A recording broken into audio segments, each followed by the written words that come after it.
Bam, bam, bam, bam. It's Triple D. Yeah. I don't know. We're doing something. We're doing something. Good morning, everybody, or good afternoon, good evening, depending on where you are and when you're watching this. It is Triple D Dynamite with Dezzie and Dean. That way. I got to put a little picture that says Dean over here. Just point that way to Dean. Point at Dean here.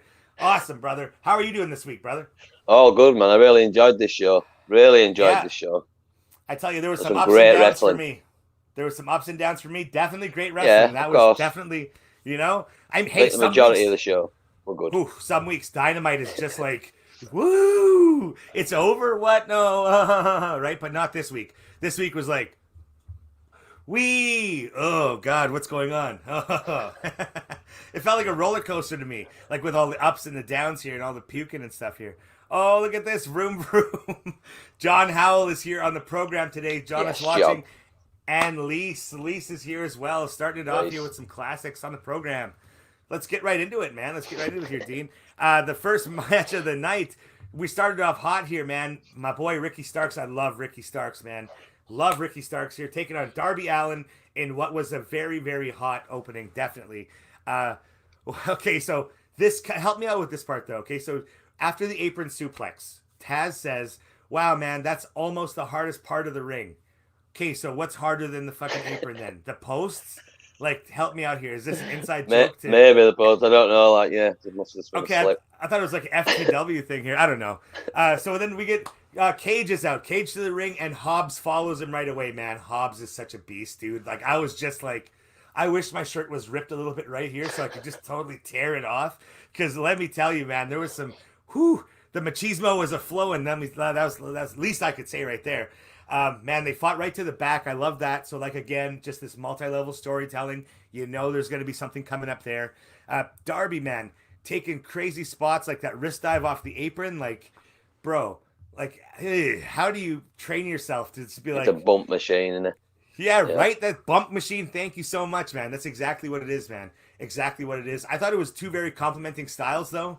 You know, I think Ricky Starks is really quick. Darby Allin is super quick, so it was a really cool match. Man, brutal slaps, man. There was some crazy brutal slaps down in this one here. Darby with that hitting that cool springboard into Ricky's spear. I thought that was kind of cool, even Yeah. though Ricky's like so small, but he's so impactful that it was just like bang, right? He attempted that avalanche Rochambeau. I have to laugh every time I hear that move Rochambeau. It just reminds me of that South Park, you know, where you're gonna hit each other in the balls, and that's just like that's it. So I get that Rochambeau is supposed to be like rock paper scissors, I guess. I don't know. Somebody else wants to bring me some Rochambeau information, some education on Rochambeau, please do send it to me. Send it to our Facebook. Send it to our Instagram. Or sorry, send it to our YouTube. We'd love to hear it. We'd love to hear it because, hey man, I don't like searching for shit like that. So if you want to educate me on Rochambeau, I'm definitely down for it.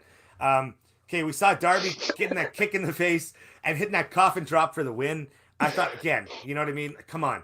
That coffin drop, they played that whole lower back really well on Ricky Starks, that he was hurt, he was injured. That I love when they tell stories like that, right? Where there's actually like he worked on that body part, he was doing that all night, and so I thought it was a really competitive match, man. I thought that Ricky could have won it at any time, which is kind of what I like in a match like this. Yeah, like I Yourself, said, what the do you think? coffin drop. The coffin drop was on Ricky Stark's back, wasn't it? Normally, it's on Yeah, the. He takes it on the front, doesn't he? So that, yeah. But they're both great, like you say, nice styles. Darby Allin, it's crazy, isn't it? Like you say, that flick of the wrist off the apron, to the floor, that can't be nice. That can't be enjoyable to no, take. not at all. And but it's so fast. Like you see, like the destroyer spot. Like normally people want to set themselves up for that to get nice rotations and such. But he just Right. charged at him and just went with him, and it's so clean and beautiful. Like Yep. yeah, I really this was a fun start to the show. Both Yep. awesome guys. I want to see more. I imagine a little bit more because it feels like there's more to come from it. Like have Oh some few yeah. dynamite matches maybe and build to a big who's gonna win this feud match. You know. Well, I'm hoping so because, like I said, both teams are feuding, right? I mean, Team Taz, right? So, I mean, let's keep that in. You know, remember who's at stake here, right? Let's remember who's the players here. But no, definitely, we got 6-man tags. We got singles here. I think it's awesome, man. I think it was super fun. Like again, though, Darby Allin's ability to like hurt himself, man. Holy shit! You know what I mean? Like it's just like you said, like bump machine. Like this guy is just brutally crazy, man. Brutally crazy. Lee's here saying, definitely looking forward to them doing more together. I feel like it could be a real long-term feud. And absolutely. Yeah, definitely, I agree. Team Taz. I love it. Hey, it's growing on you, isn't it, Dean? Isn't it? Son of a gun. No. I'm telling you, man. It's going to no? Not at all? No, it's not. Oh, okay. Well, I think it gets worse every time I hear it. No, it's gonna be one of those, like, it's gonna be like the second wave. You're like, hey, it's getting worse, and then bam, it's gonna like be like, yeah, okay, and then we'll both be throwing teas up for one each. Team Taz, yeah. No, I don't think we're already orange. Our scheme is already orange, right? The color scheme we're using here is already orange. But look, we can't take away. Team Taz is not gonna let's change it. But I've already got a shirt. No, we're changing it. That's it. Team Taz is here. So forever. That's it, man. Team Taz forever. Honestly, I hope it is. Brother, man. Oh, I hope it haunts you forever then, Dean. I hope it haunts you forever. Oh, yeah. Team Taz. Johnny Cadillac endorsed. Team Taz. Dean will be getting a Team Taz tattoo by the Cruise. Oh, man. Bro, right on your Team chest. Team Taz tattoo. All that alliteration. Loving just right there. TT right there. Yeah. TT. Why not one on each cheek? If I'm going for it, go for it. Get the Team Taz right here. And then get the FTW title on your neck right here. Holy shit. Get a choker of the FTW title right there, man. That'd be so good. That'd be so good. Wow, that really went off the rails. I love Cody and Brandy across my forehead. Well, hang on now. Don't get too ahead of yourself here. Because we did, after Team Taz's brilliant showing here in the first match, even though they didn't get the win, we got to see the second return entrance for Cody. Oh my God. I mean, we saw the entrance last week. We saw the smoke and the lights and the grandeur and like the piano and the Latin and all the fucking angels and little Icarus and the cherubs and whatever, right? But holy shit, did we ever get it again this week here. He is bigger than the champion. Any champion. He's the biggest star of his own company. Remember that. Cody. And then this figure comes out from the smoke and it's revealed to be Cody on his own. No more family with him. He's ascended the whole Nightmare family. He doesn't need them anymore. They're not coming out with him anymore. And he goes on about why this Dynamite creation is so great and why he should have been at the top, but he's not anymore. And he lists the champions. And I just can't get into it, Cody. I am not clicking here, man. And then in the most dramatic fashion ever, he turns down the dog collar challenge and walks away. And oh my God, did they ever have those 30 people screaming for Cody for that? Holy shit. Fucking, he turns around and in the most dramatic fashion ever, he comes down screaming, I accept your challenge, blah, blah, blah. Brody Lee, my hero. Whew, this man is a beast. Sprinting to the ring, starts fighting the shit out of him. Everybody comes out to separate them, and I'm like, yes, this is great. And then, of course, Cody fucking breaks free of all 10 guys holding him, right? Cody's got to be the one. He's like, guys, I'm sorry, but God, Cody. And he starts fucking pounding up. And I'm thinking the whole time this is going on, all I'm thinking is, where the fuck is Brandy, right? Where's Brandy here? Because this is becoming a melee. Oh, there she is. Holy shit. And she starts chopping out the whole Dark Order. She does what nobody has been able to do in AEW history because she's the greatest women's wrestler of all time. Holy smokes. Yes, she is the greatest women's wrestler of all time. No. Nyla Rose starts beating somebody up outside. Yeah, just wrestler ever. When it all starts calming down, Brody Lee sprinting back out to the ring. This was great, man. This was so much fun. This whole part here. A few more shots he gets in there. Brandy, enough. Stop. Okay? And then Brody back in again, man. This kept going. It was so much fun. Okay, and then they started talking about the dog collar match itself and why they're always like, it's like so rare. But like, haven't they always been shit? Like, hasn't a dog collar match or like a Texas rope match or whatever kind of tethered, you know what I mean? Like, haven't they always kind of just been the same thing of the heel tagging the turnbuckles after the fucking face does or whatever the hell the gimmick is? I don't know. To me, the whole thing just seems kind of silly, but they're really amping up the intensity for this one here. Really. Awesome work, Des. I love it. I love it. Yeah, with Eddie Cody on it, his promo at the beginning. I also wasn't into it, just not feeling it. And like the setup of saying no and then walking away, it's like it's obvious you're coming back. He did come back in seconds, so that were always the plan. So we're on about Cody's his character. He sort of planned that to go, oh yeah, what I'll do is I'll say no, to build the tension, then I'll jump back in. But that's where the character and the person don't end. Like he's blurring. He's like, yeah, that'll be cool. That'll be well cool. So I'll do that. And so it just felt that, yeah, like you say, it was more fun when it all kicked off and they had a nice big pull apart brawl until Brandy come out and I was like, and then like you say, when she destroyed the Dark Order, I'm like, and then she got pulled apart, and then the woman who were holding her back, Nyla Rose, starts attacking her. So I'm like, Nyla Rose, yes, come on. I thought she was just going to start smashing Brandy, like pulling people off her so she could have her. And then she didn't. I'm like, oh, okay. But like you say, so segment of two halves here. Well, let's see what happens in the match, because like you say, normally there's only so many spots you can do, but I imagine there's still, no matter how much we're about hating on Cody, he's a good worker, really good worker, and so is Brody Lee, so I think they can have a good match out of that, especially with the strength of Brody Lee, can really throw Cody about, and that's what they want Cody to get. Well, there's so many tropes. There's so many like cliches in this match. Though we're gonna see Cody whipped over the rope and choked out with it. You know what I mean? Like there's gonna be like a bingo card. We should fucking I'm gonna make a bingo card for this fucking match of things, and I'm gonna see if I can square it all off and win the bingo before the match ends. So we'll see here. We'll see. John Howell saying FTW tattoo in the same spot Cody has his. Hey, that'd be a good one for you there, right there, Dean. That'd be a good one right there. Oh yeah. Lisa's saying Cody's entrance was epic. Honestly, Lisa, of course. His sparkly shoes, his beautiful sparkly shoes. They got some good screen time while they were pretending they were leaving. John Howell goes to show how much of a beast Brandy Rhodes is. She took out almost of the Dark Order with one move. Well, hey, it's what we've been saying here. This is not even news to us here on Triple D. Let me tell you that. Hey, do you have that little envelope there? Do you have the little Triple D entertainment you can just flash here on the screen? No. Out of reach. Okay.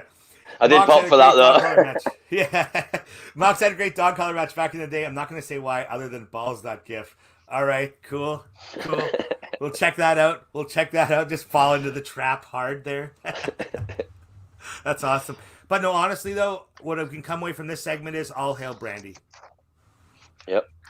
Man, people must just hate us by now, dude. Hate us. It's okay. Right. I mean, it's okay not to like certain characters, isn't it? And like, they're quite universally loved. Well, Cody is. I don't know if Brandy is. I don't know. We're not feeling it at the moment. We have been honestly, on side. We've loved him, pushed for it, but it's like at the moment. Yeah. He's our number one heel without meaning a bit. Trying not to present himself that way. He has, though. They played a good story when he had that title. They played a really good story of him being the bad guy here, right? So we expected it to happen. But then, man, did she ever fucking, like, snuff that fire out fast. Well, that's it. One like bad guy. It seemed like I could be Stephanie. Right? Well, that's it, right? Oh, my God. Yeah, no, it snuffed that out pretty fast. So for all of you very attentive viewers at home who are watching, you might have noticed by now we have a new addition here to the room. That is Matt and Jeff Hardy. Woo! And they have crutches. They've got crutches because, I don't know, fucking apparently that was like a big thing in the storyline that they had for a while. Why the fuck, man? These guys are the most decorated fucking tag team of all time. And they give them the most updated figures they had. They both have crutches. I get that it was part of a gimmick at the time, but maybe they were injured when they released. Well, Jeff has it right there, right? So, but it's kind of like more like holding it for Matt. So I don't know. Maybe somebody can jog my mind here again. Again, check us out on YouTube. Send us a message on Facebook there. I want to find out why Matt and Jeff had crutches here instead of like actual weapons. Because let me tell you, it was not a TLC tables, ladders, and crutches match. That's for sure. I bet if Brandy watched even one video of Triple D, she would get a badge right away. Holy shit, John.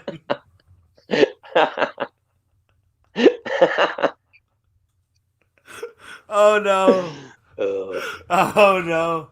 That is There must be a awesome. glitch there with John and his badge because that's like what's Yeah. going on. I Unless Des let me can tell you. disable people's. That's what I'm scared of too. I'm scared I had this from the beginning. I'm like, who the fuck is John Howell? And then I blocked him before we even got going.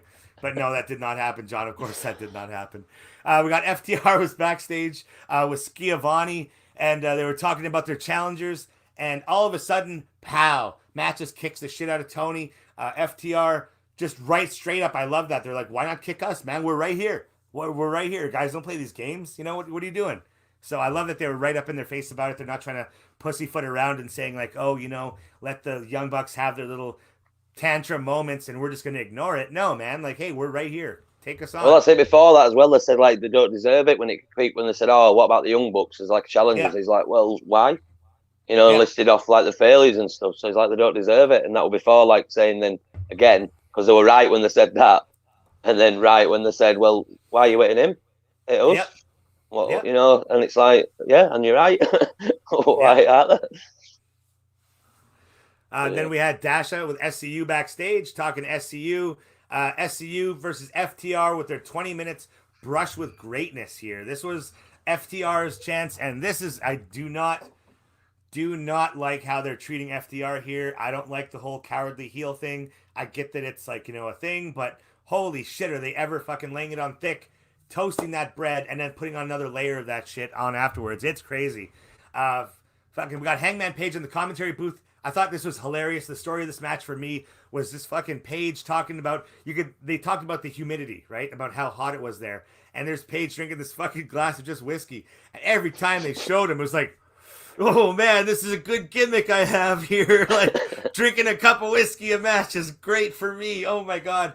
Oh, you could see it in his face, man. I don't know if that was sweat on his brow or if that was just him like wincing from taking shots of just whiskey without ice. Whew, that must have been some warm ass. Maybe some method acting, and yeah, it's just legit, just whiskey in that glass. It was a big old glass.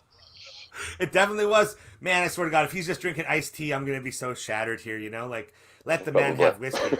Let the man have whiskey. I get it. On nights that he's wrestling, don't have whiskey, right? But on the nights where he's just chilling, man, let the guy fill his cup here and see what he says. Let him out. Let him out. I thought that was super good right off the bat. We saw this awesome heel work here from Cash. Fake that fall there. And Daniels getting kicked out of the match was awesome, man. That was really cool shit. That was some fun heel work there. I like that stuff. But as far as the whole being cowardly lions and fucking running away from people and getting scared, as we'll talk about later in the program, I don't know, man. I'm up for FTR here because they were dominant. They've been one of the most dominant real wrestling tag teams that we've seen in any promotion, and I wanted them to come in, make their claim for the title, win the title, defend the title. Not like this. This is not how I wanted it to be. Man, did they ever get worked over by SCU this week? Holy shit. I didn't think they expected to get so scared, right? By this whole, we're going to give you a 20-minute brush with greatness. Holy fuck, they got worked over, man. They got super worked over. Other things they had the visual pin, didn't they, SCU? Because Scorpio Sky, the ref was distracted, so he got to 2 after they were already in that position for multiple seconds. So they got like a visual pin on screen. Fucking could have been, man. Could have been new champions right there. Man, I'm fucking old here. I'm just like reading my notes, like.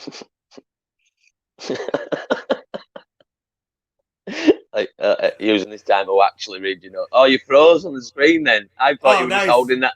I thought you were just holding that position. Like, right, I'll use this as an opportunity to actually look at some of these notes. That's funny. Joke. Yeah, man. That's funny. Oh man, FTR killer powerbomb there by Dax. Dragon suplex by Cash onto Kaz. Man, Kaz took a beating this match. Man, that's like MVP.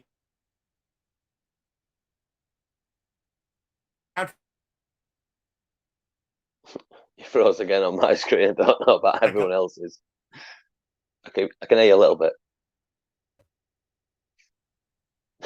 Can you hear me, Des? Right, well, I might just have to give my opinions then, unless he can hear me. But yeah, I really like this match, man. The current champions versus the first champions. You can't go wrong. They're going to be fantastic. And it was fantastic. I really enjoyed this match. Are you there? Are you back? Are you back in the room? Yeah. Am I? Yeah, you are. I could hear you that whole time. Okay, good. I was like, I couldn't hear you. I just had to go with it. That's awesome. Frozen like Elsa here. Frozen like Elsa. All right, now, but keep going with your review of this match, please. I had a lot of fun with it. Yeah, like I said, I really enjoyed the match itself. Like really fun. I just the finish were a bit. We obviously, like Tully helped with the assist of the reversal by tripping, and then held the leg down so he couldn't get no power on the kick out.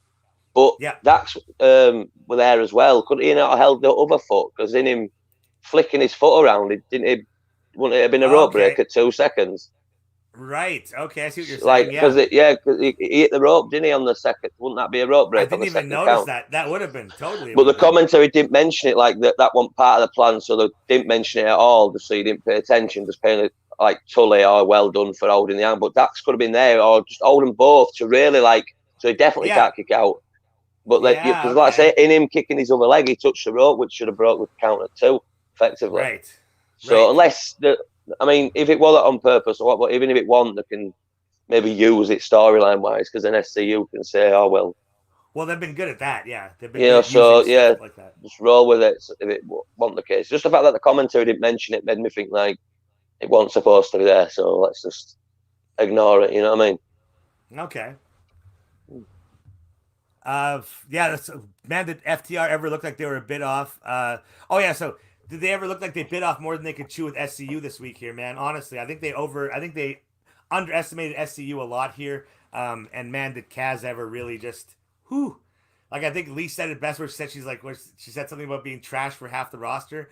Tell you, man, Kaz, man, that guy, if I see him on part 3 on that third cruise, it's gonna be like, yo, Kazarian, we doing this or what's going on here, buddy? Because me and Dean got something to say to you. Wait, I'm a bit confused now. Okay, well, I just thought we were going to give him the old 1-2 there. Oh, Kaz, sorry. I'm a bit baked, I won't lie. I'm a bit like... Yeah, man, no, it's all about Kaz, man. I'm a fan of Kaz. We've met him he's a dude. He's a dude, exactly. He's a real bro, man. He's a good guy. We drank with him a couple times there on part 1 and part 2 there, so I'm hoping part 3, like I said, get Dean on that boat, get Triple D our badges here, TDS, man. Let's get these badges on the go here. So I know that what's that? Brandy's got all to say about it. It's not happening. Cody's got a big swing. It's not happening. Could you imagine though, right? Never. If it's like, we wanted to help you guys out, but apparently one of your episodes got out, and sorry guys, you're not coming on the boat here. Oh man. So they brought up this tournament now, and now, okay, so the tournament is for a title shot, which already kind of seems like people get title shots on the regular, you know what I mean? So it's kind of like, okay, but there's an 8-man single elimination tournament with the finals at Full Gear, where the winner will get a title shot. And so far they've announced 3 people: Jungle Boy, Ray Phoenix, and holy fucking shit, Kenny Omega. Holy shit, man. Kenny Omega in this tournament, the first 3 names that they've done, and Kenny's going to win this tournament. Let me, please, right? Just please. Kenny's going to win this tournament. This is how Kenny gets to the title. And I love how they had Hangman out there for it. And Hangman drinking his fucking full cup of booze, getting all red in the face. He's like pissed off, right? So obviously he's upset. So he takes off. Do you think he's going to get in the tournament? I don't imagine so, because then you can have a good dynamic then, isn't there, with them coming up together, and maybe, like you said, like John says right there, yeah. John saying tournament final will definitely be Omega versus Hangman. Johnny Cadillac putting his whole reputation on the fact that Omega and Hangman will be the last final match in this thing here. Lisa saying she wants Mox to retain, Kenny to win the tournament and beat Mox as a super heel. I'm okay with that. That'd be fun. That'd be super fun. Can you imagine though? Oh my God, I would love to see Kenny Omega versus Hangman in the first round, just to show that Hangman is nothing, right? Just beat him in the first fucking round. The final would be good though. It would be good. It would be. It would. If especially if that's where you could have Kenny turn full heel, and maybe have Hangman Page going full babyface off at the same time off the back of that. Kenny go on to the champ, like he says, like Lee says, as a super heel, and then maybe Hangman could be the one that takes him off him. Takes it off him. That's it. It's too much. It feels too much of a vehicle though, for the same reasons we shit all over the women's what the fuck they call it, Deuces and Spades tag team tournament or whatever the fuck it was. Diamonds in the Rough tag team tournament. I don't know. But for the same reason they made that whole tournament to shine on Brandy, right? this is exactly what it feels like. Is they're making a whole tournament structure to have Kenny and Hangman face each other. So I want to see Hangman not make it. I want to see him not make it, get pissed off. Kenny makes it, becomes the champion. Sorry, Mox. Sorry, Lise. And then Hangman says, "Hey, man, look, I got ripped off here. Blah blah blah. I feel unfair, and I'm the little brother to your, like, I'm the Owen to your Brett here, right? I would love to see that." And then Kenny's just so heel. He's like, "Go fuck yourself, bang bang," and then fucking just knees him in the face. Yeah. Anyway, so that's been fantasy booking here with Dez. I forgot what we were doing before that, but there we go. All right. Isaiah Cassidy taking on Chris Jericho from last week's challenge that happened there when essentially I forgot what exactly Private Party said to Jericho other than "na boo boo, stick your head in poo poo" or whatever they said to him.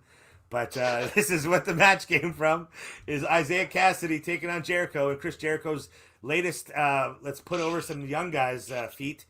And man, I love the start of this match. Right away, pushing Cassidy in the face. Like right, like he's right in his face, pushing him into the corner, letting him know, like, "Hey, man, you're gonna. This is the real time now, kid." And man, did he ever come back explosive, man! Isaiah Cassidy came back super explosive there. I love how that magistral cradle there, that Oklahoma roll. They're like, it's called this, it's called this. No, man, oh, man, this was fun to me because Chris still showing exactly that he can still go with these young guys. And oh my God, is Isaiah Cassidy ever full of fucking P and V, right? Like I love how I can swear on the show, but I won't say piss and vinegar, right? I'll just say P and V.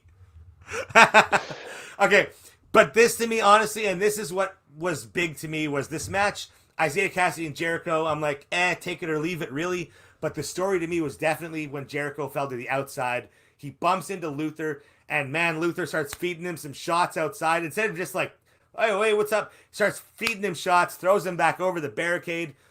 We got a near finish, that swanton. Man, Isaiah hit this beautiful near swanton on Chris. Really good match overall. I had a lot of fun with it, just aside from the whole storytelling. I thought it was really well done, and I really underestimated this match from the beginning. I totally did. I thought it was awesome, so definitely if you're going to watch the show, watch this one. That stunner, that crazy stunner from Isaiah, and then a springboard cutter. Like he hit him with like a stunner, but then he hit him with a second one that looked more like a cutter. Oh my God, man. And then Isaiah reversing the lion salt, hitting his own. Man. Nice. That was a nice my spot. God, he just like, I was like, damn, that is like high up there, man. Like that was good. Good shit. And then what's Isaiah hitting that code breaker, man. Holy shit. I yelled here. I was actually yelling in my seat at whatever it was, 7 a.m. when I watched the show today, because I watched it late. My God, that was the fucking closest near fall I've ever seen in my life. I thought that was it. I was like, in my head, I'm thinking, man, wouldn't that be funny if Jericho put over the lion salt? And then he got blasted with the code breaker. And before I could even have that thought, he almost got pinned with it. And I was like, wouldn't that just be the oldest, classicest heel shit ever? To just put over your own move so bad. Where you're just like, couldn't kick out of it, boys. It's too good. But then, of course, we saw it. Beautiful, good Lord, man. That Judas effect coming off of that springboard. Pow, man. I'm sorry, Isaiah. That was an incredible match, but it ended the way it should have in my eyes. The King, Le Champion, the Demo God, wins. Oh, my God, man. So good. What did you think about this one, man? Because I had fun.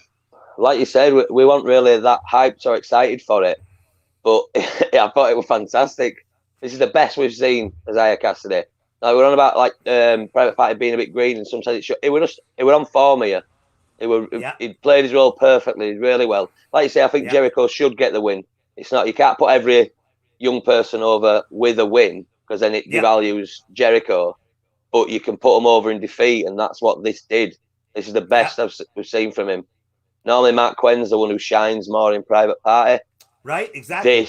He looked awesome here. And like you say, you said explosive. The start was explosive. He just threw it all out there, and like that, that senton bomb. He landed. He took it all, didn't he, Jericho? All of it. Yeah. Not like no rolling off the back and neck off it. No, boom. He took that. So I love this. And obviously, I like the setup with Luther. So obviously, you thought straight away, there's maybe a tag match there, isn't there? And obviously, they advertised it later on. So Yeah, I thought this was fantastic. But what to say, I wasn't expecting much or looking forward to it that much. It really won me around. Really enjoyed it. No, exactly. This was the one I was kind of looking at, like, oh, cool, Chris is going to be in action, right? But it was like absolutely flipped me right over. I liked it a lot. It flipped me over just the way Dean does. Let me tell you, we got stories about that on the second cruise here. From that second cruise, it was a wild time. But then I loved how Inner Circle comes in, Matt, Quen clear them out, but then right away on the outside again, man, Jericho back on Luther, Hager on Serpentico, Chaos Project, and they are undefeated as the tag team. This is good. This is so good for this dark tag team. I've been watching them since they tagged up. It's so cool. I like their style. I'm a fan of Luther, obviously. I follow him on Instagram.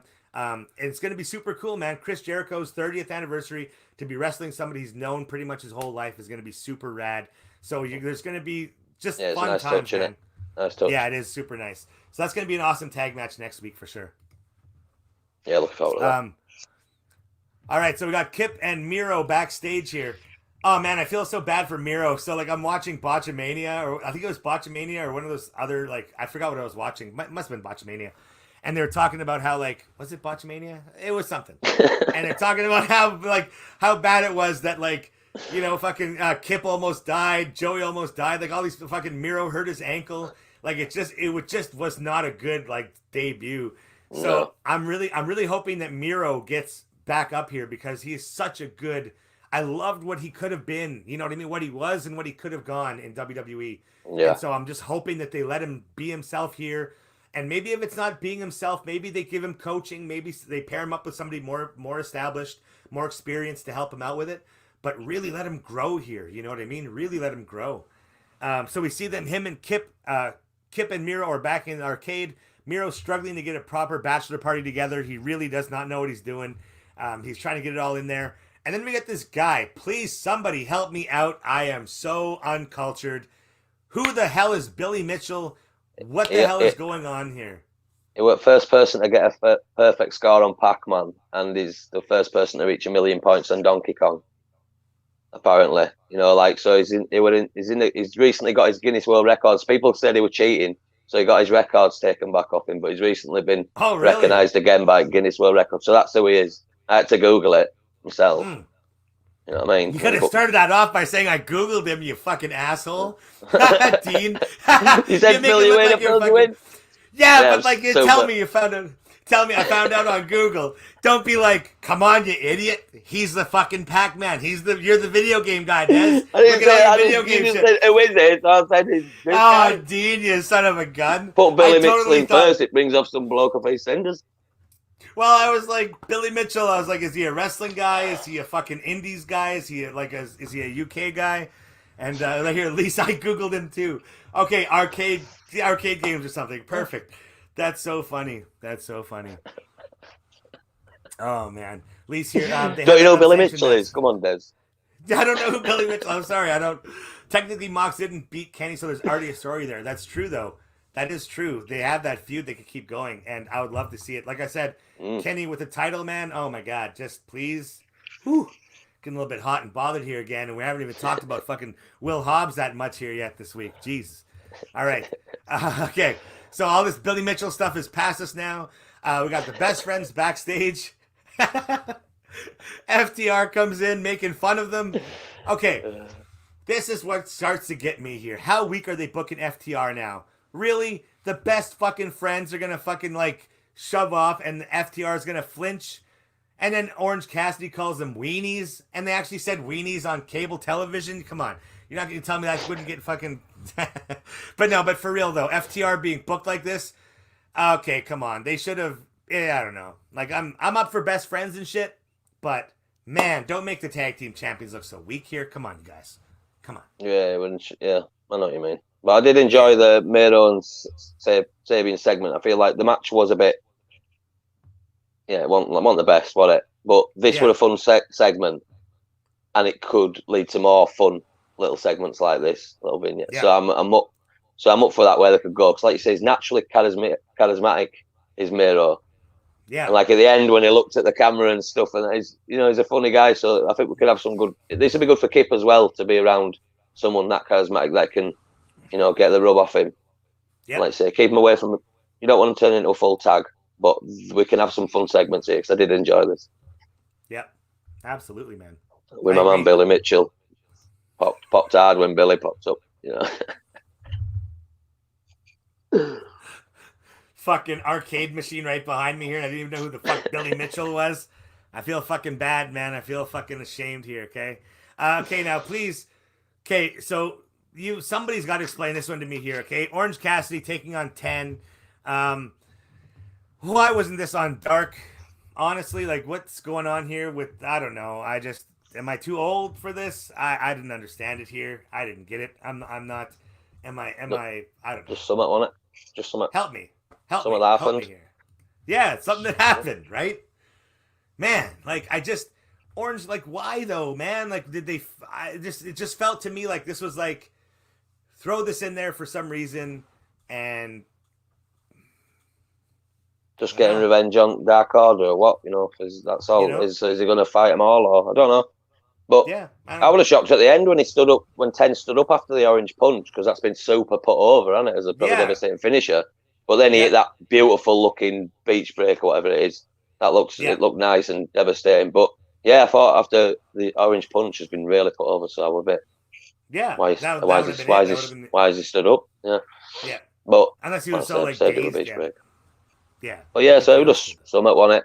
They had little Dark Order mocking best friends, didn't they, with a hug and putting the glasses on. So that was sort of fun, but it was just something on it. Man, let me tell you though, I'm watching Dark. I'm watching BTE now, and holy fuck, I love the fucking Dark Order, man, on BTE.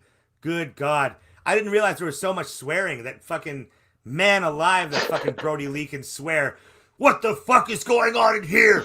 What the fuck is this bullshit here? And they're fucking redoing Cody's theme song, and they've got all this fucking crazy bullshit with John Silver. Yeah. I fucking love it, man. It's just, man, it's so good. And Uno, it's starting on Dark now. I'm starting to see the Uno relationship here. He's sticking up for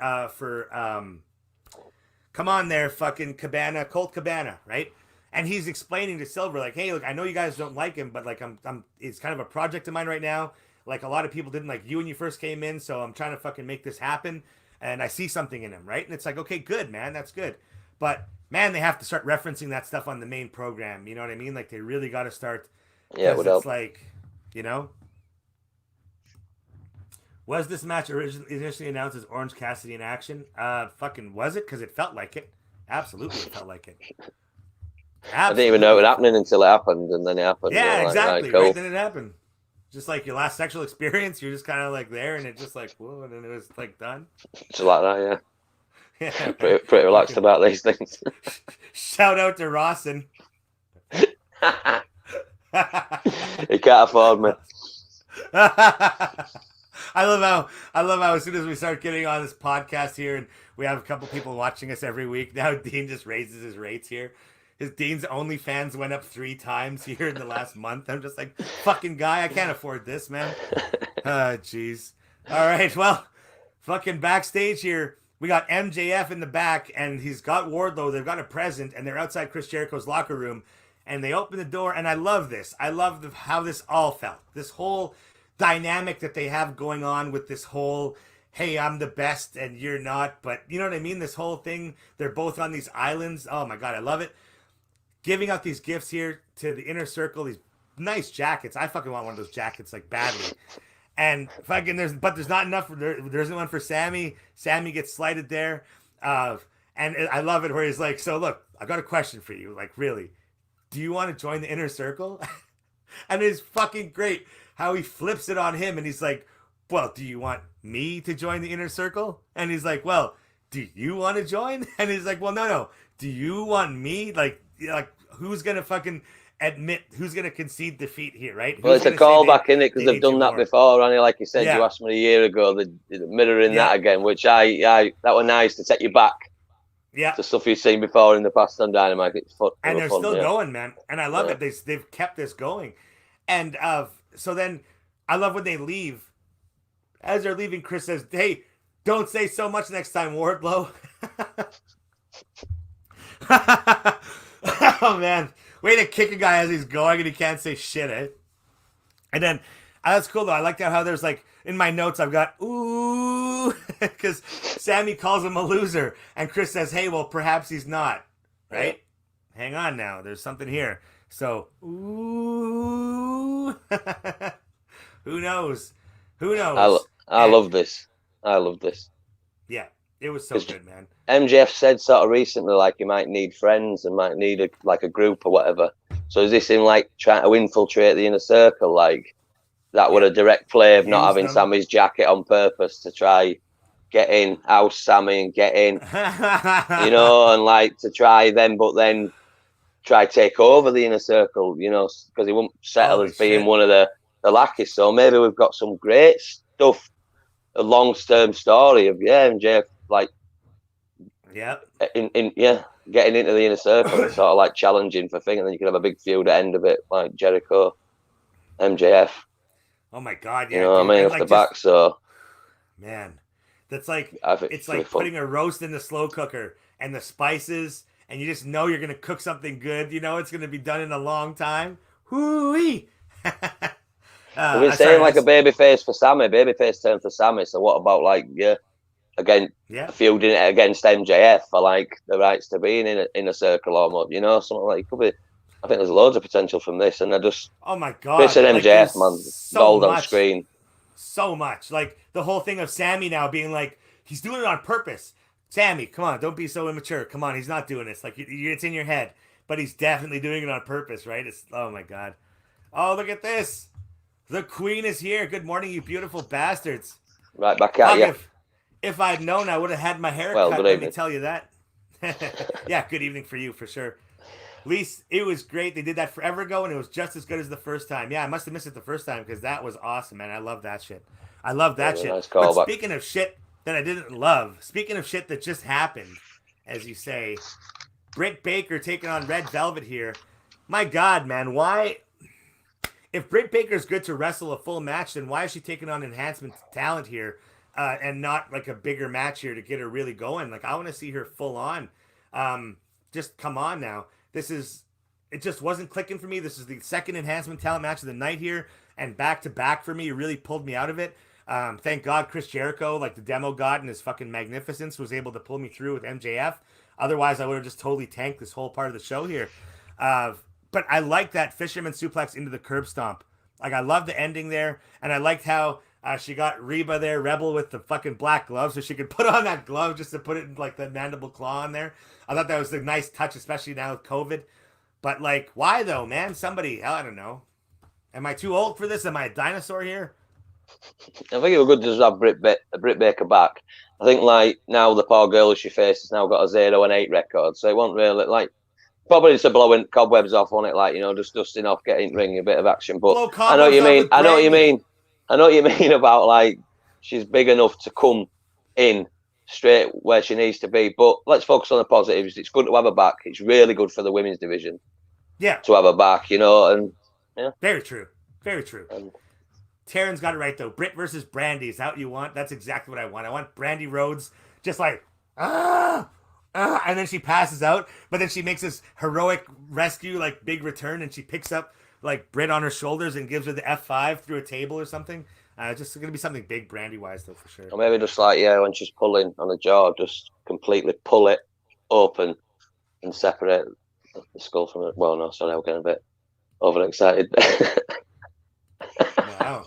All right, so thank you guys very much. I'm thinking about Godzilla and you guys have King a great Kong. King Kong, when it's like that's just where my head went. Probably should have kept that idea myself. Yeah, just a little bit here. I think we just lost our core fans here, our family of viewers here. Wow, Dean. Wow, we always skirt around the idea, but you just went full on and just said, yeah, rip her jaw. No, she's a nice woman. She's lovable. You can't say that after you Dean. You can. You're like, no offense. Bipolar. Take offense. You see? That's a bit harsh, Dean. Heel turn. Full heel turn. Yeah, AEW heel turn. Full Dean heel turn here. Okay, so we're talking next week on the program. It's going to be a huge one, And not just because Triple D is every single week and makes it awesome. No, Dynamite next week is going to be fucking huge because it's Chris Jericho's 30-year celebration, baby. Woo! Chaos Project taking on Chris Jericho and Jake Hager. That's going to be a match to see, absolutely. I want to see some blood in that one, man. Let's see a really physical, super good one. Yep. Let's do it. We got Will Hobbs taking on Brian Cage in the FTW title match. Team Taz, Team Taz, Team Taz. Yes, baby. I think Team Taz will get the win there. I think they will get the win. Oh, Team Taz will get the win. Not Will Hobbs will get the win. Taz. Team Taz. No way, man. Will Hobbs, new FTW champion next week. Let's see it.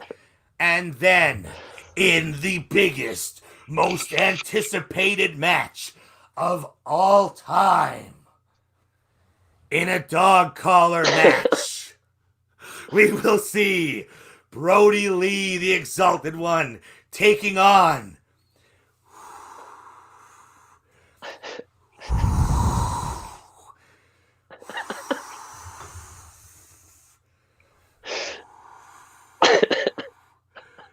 Cody.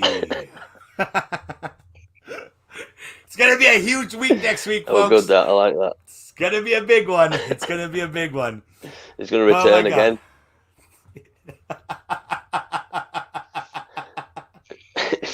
I can't wait. I can't wait. Again. It's going to be a huge entrance, folks. Be sure you watch it there. Be sure you're out of water. Nice. Yeah, get there early. Get there early. Getting there, too. All right. Go well. So Eddie Kingston comes out with the referee and the Lucha Brothers. He's talking about exacting his revenge on the referee who stopped the title match last week out of that bully. What did they call it? The bulldog choke. And he says, you know, I didn't tap out. I didn't give up here. Like, what the hell? Moxley runs down to the ring here. And I love that reveal. It was like straight out of a fucking horror movie, man. You got Eddie Kingston on the outside. Moxley's pissed off. And here comes the big man, Butcher, from behind there. And guess what? I love how that reveal was just like, hey, buddy, ring the bell. And it's just like, okay, who the fuck's in the ring now? And he turns around. Beautiful reveal. Butcher, my God. Strong start, man. Huge, man. My God, this man is huge. And we found out in this match, he's pretty fucking versatile, man. I loved it. Moxley's knee becomes an issue. Butcher really showing off his power, that size advantage. I think the move of the night for me was that incredible dive the Butcher took off the middle rope. That cross body was like a fucking laser, man. It wasn't like a, hey, I'm here for the fucking pictures. No, it was, you're going down. That was huge. Like, you're bang. Like, that's it. And fucking, of course, though, Moxley being the ultimate fighting champion that he was, I would have loved to see this match be a non-title match. I would have loved to just see Eddie Kingston chooses any opponent for just to beat the shit out of Jon Moxley, because then we might have seen a win. But obviously, Moxley's not going to lose the title here. And holy fuck, would that ever be the story of a millennium if Butcher won the fucking world title on Dynamite from Moxley and they had to write that back off. Good Lord, that would have been crazy. So we saw the Bulldog choke on the Butcher and he taps out of it. That move is just incredible. Holy shit. You know, you see that? When you see that put on, that to me, it feels like you're fucking putting a guy out. You're stopping a fight. You know, it's like, all right, big boy, you're gonna fucking time to go to sleep, and that's exactly how it comes off. Beautiful match, man. I loved it. I loved it because it's not a match you're expecting to happen. Like say for the world title, Butcher was all. How good does he look in his apron and the white pants? Like when he stood there, like it looks like something from a slasher movie or something. It looks awesome, and he was awesome. He took like 80% of the match, if not more. Try to work the leg over, like, you know, intelligent wrestling, but big power. It was really physical. The two big burly blokes, aren't they? You know, so I think Butcher looks awesome here, and I loved it. And then he looks really strong because before the Bulldog choke, he hit like you could see him. Butcher's a big guy. You could see him going to do the Dirty Deed version, effectively of, you know, but he obviously didn't get his arm fully around, so it's still like effective, you know, DDT, head straight into the mat. Yeah. And then choke him out, not to pin him off that, which you could have done, but you know, to choke him out as well, to tap him. So that really protects Butcher, and it makes him look like a beast. And you've still got your champion beating a beast. So win. You know what I mean? Yeah, win. Like, because when you think about like some tag teams, there's a lot of tag teams where there's guys and you think, oh, I'm looking forward to their singles run. Butcher and Blade, you weren't thinking about them being separated off or anything. Yeah. But on his own, wow, this is the best. Same as Isaiah Cassidy earlier. This is the best we've seen from the Butcher. And show me more, please. Show me more. Yeah. Like, get your little tray out. Please, sir. I'd like some more. Like, for real, though, that Butcher shit. Him versus Brody Lee. I'll be a match. I want to say that. Yep. Mox's selling of the knee was awesome, for sure, until after the match when it apparently miraculously healed. Y'all wild, and hey, it's just what we do here, because we're a day late and we're $1 short, believe that. Fucking speaking of $1 short, my God, I will never ever ship something across the ocean ever again and ever declare it has worth, man. I swear to God, I thought sending the laptop. I thought sending the laptop and saying it's worth $1,000 would play in our favor if it got lost, right? Because I thought it was insured the parcel. Yeah, definitely, it wants to be as valuable as possible. Right. Oh man, good stuff. We dodged a bullet here, so hopefully next week, y'all, we will have a very special treat for you on Triple D. Thank you so much for tuning in, for being a part of the magic. As always, I fucking appreciate it. That's for sure. Dean, do you appreciate the people listening? Absolutely. Our large female audience that I've lost with that comment earlier on. But yeah, also look out for hopefully next week we should have the first match between me and you on WWE 2K. Dezzie versus Dean, and decide who is the man when it comes to Triple D. It's me. Don't worry, it's me. This guy. You're the looks. I'm the muscle and the brawn. You get him in there, and I'll keep him. Don't worry, I'll keep him there. All right. No, it's me right here. I love you guys. You guys have a great week, and